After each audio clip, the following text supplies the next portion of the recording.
आप सभी दर्शकों को प्यार भरा नमस्कार। मैं हूं योगेश कुमार और आप देख रहे हैं संसार समाचार। आइए शुरुआत करते हैं देश और दुनिया की सबसे अहम सुर्खियों के साथ।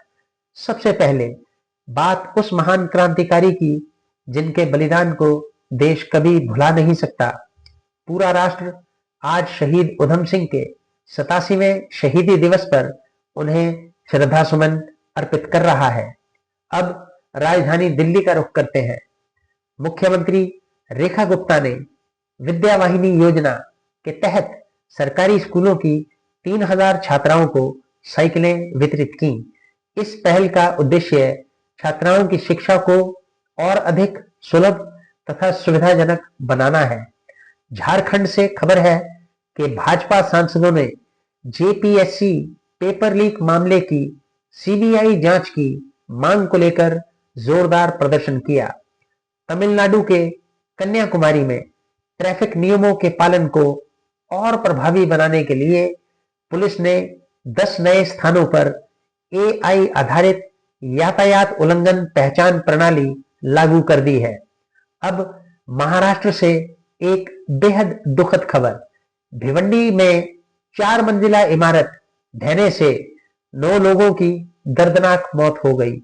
इस हादसे पर उपराष्ट्रपति सीपी राधाकृष्णन और प्रधानमंत्री नरेंद्र मोदी ने गहरा शोक व्यक्त किया है और प्रभावित परिवारों के प्रति संवेदनाएं प्रकट की हैं।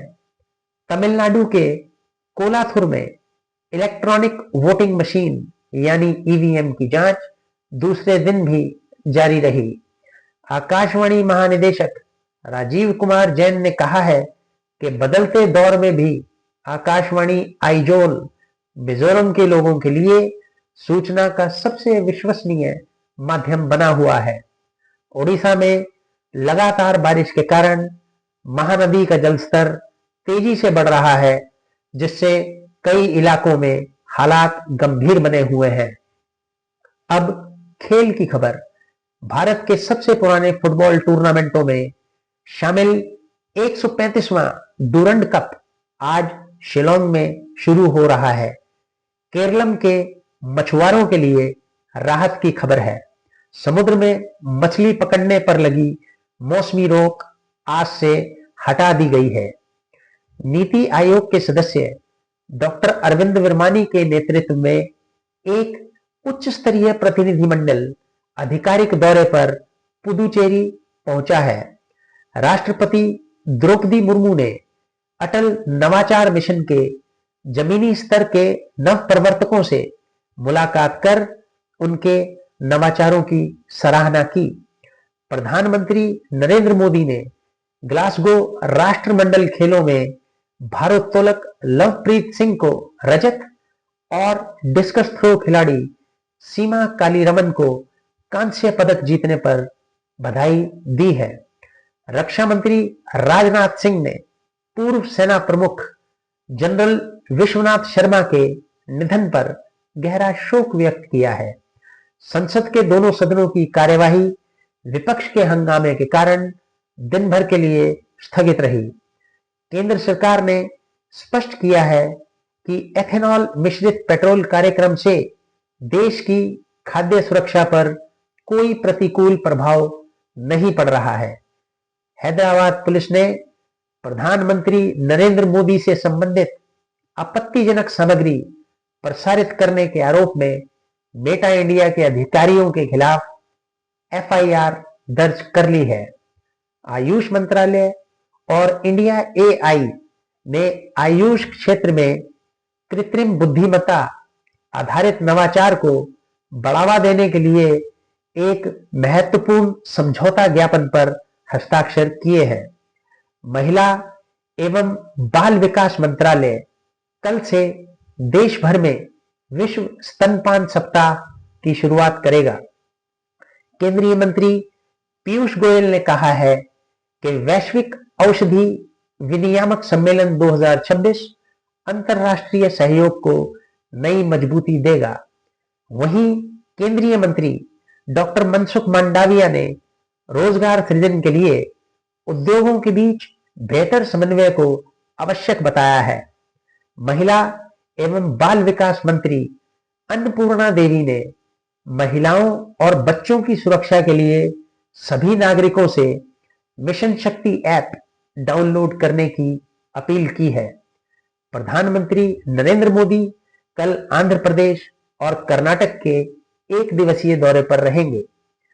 केंद्रीय मंत्री गजेंद्र सिंह शेखावत ने कहा कि राष्ट्रीय पांडुलिपि डिजिटलीकरण अभियान भारत की सांस्कृतिक विरासत को सुरक्षित रखने का महत्वपूर्ण मिशन है। केरल में खराब मौसम के चलते 2 उड़ानों को तिरुवनंतपुरम हवाई अड्डे की ओर डाइवर्ट किया गया। विदेश मंत्री डॉक्टर एस जयशंकर ने कहा कि नया परीक्षा सुधार विधेयक परीक्षा प्रणाली को अधिक पारदर्शी और विश्वसनीय बनाएगा। भूटान के नरेश जिग्मे खेसर नामगेल वांगचुक ने विदेश सचिव विक्रम मिस्री से मुलाकात की। भारत और ब्राजील के बीच कोलकाता में एक अंतर्राष्ट्रीय मैत्री फुटबॉल मैच खेला जाएगा। प्रधानमंत्री, गृह मंत्री और लोकसभा अध्यक्ष ने महान साहित्यकार मुंशी प्रेमचंद की जयंती पर उन्हें श्रद्धांजलि अर्पित की।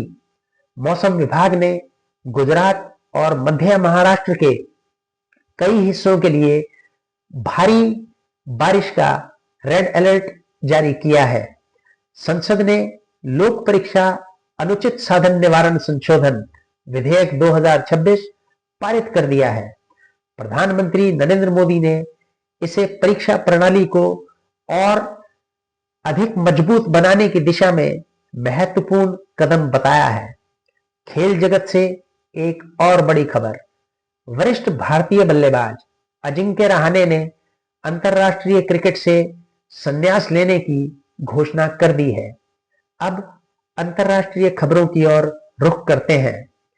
पाकिस्तान के बलूचिस्तान में एक कोयला खदान में मीथेन गैस विस्फोट की घटना हुई है।